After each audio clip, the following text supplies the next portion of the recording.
When a real-life, honest-to-goodness tragedy gets turned into a hit TV show, you have to wonder, where does the truth stop and the drama begin? Today, we're diving deep into the Murdaugh case and the huge gap between the story you're seeing on your screen and the one that actually played out in the courtroom. And you really don't have to look far to see just how big that gap is. Alex Murdaugh's own lawyer, Dick Harpootlian, did not hold back at all when he was asked about the new Hulu series.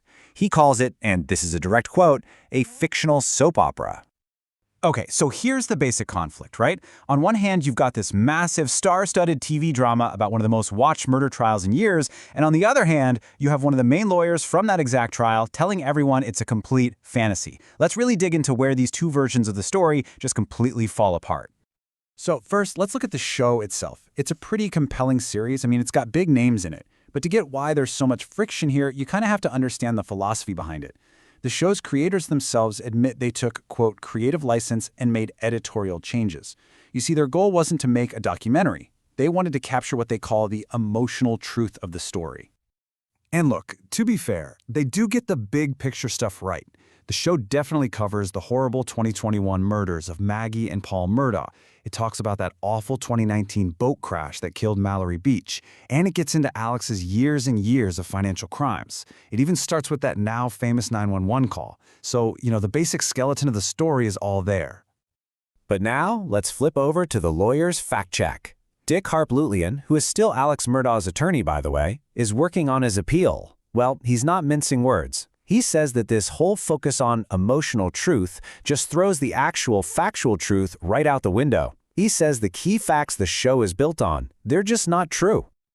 Okay, so here's a perfect example. The show has a whole sequence where the family takes a trip to the Bahamas right after the boat crash. It's a pretty big scene for character development. Harpootlian's take on that? Never happened. Just flat out didn't happen. A total fabrication to move the plot along. And you can see how one made-up detail just snowballs into another. Because, during this Bahamas trip that never happened, the show invents this whole subplot about infidelity between Maggie and Alex. Well, as Harpootlian says, if the trip is fiction, then what he calls this fantasy of infidelity is pretty obviously fiction too. Now this is a big one.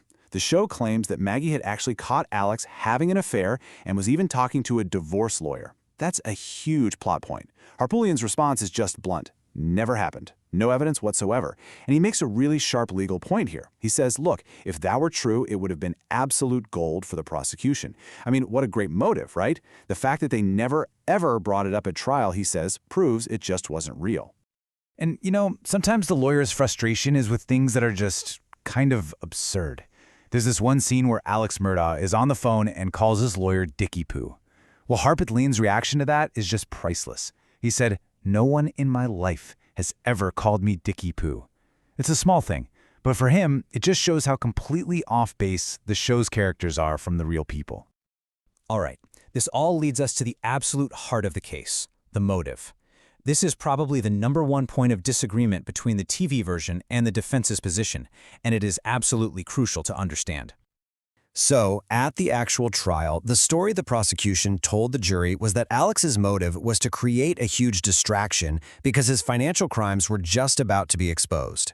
And the jury, they bought it.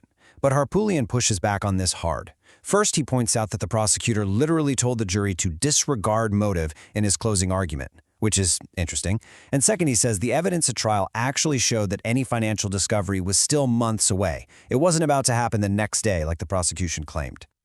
So that raises a much bigger question, doesn't it? If the story in the show is so different from what the defense says was presented at trial, then who is shaping this public narrative, and why? Well, Harpootlian has some pretty serious allegations about that.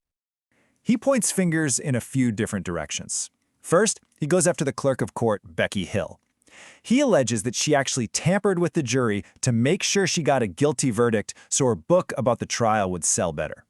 Then, he points to the journalist Mandy Matney, whose work the show is based on. He calls her a partisan for the prosecution. And finally, he goes after her alleged source, a SLED agent named David Owen, who he accuses of hiding evidence that would have helped the defense. And that brings us to a really specific and really important piece of evidence: blood spatter. You know, that fine mist of blood that can get thrown back onto a shooter. Harpootlian claims that a journalist reported, way before the trial, that Paul's blood spatter was found on Alex's shirt. I mean, think about that. That's a devastating piece of evidence that totally shaped what the public thought from the very beginning. But here is the bombshell. Harpootlian says that his legal team eventually uncovered a buried SLED report, that's the state law enforcement, that showed the substance on the shirt was not human blood. And to make matters so much worse, by the time they found this report, the shirt itself had been destroyed during testing. That means the defense never, ever got a chance to test it themselves. For Harpootlian, this is the perfect example of how a false narrative was created and then locked in place. So all of this really pushes us into some uncomfortable territory. We have to ask, where's the line between telling a compelling story and just plain exploiting a real-life tragedy for entertainment? Dick Harpootlian's view on this is crystal clear. He boils down this whole TV show and others like it with one really damning quote. It is a serious effort to monetize misery. For him, this isn't about telling a true story, it's not about art, it's just about making money. And that throws us right back to where we started. Is the goal emotional truth, whatever that means, or is it factual accuracy? And when something this terrible, this real, gets packaged and sold to us as entertainment, it leaves all of us with a really tough question to think about. Who actually gets to own the truth?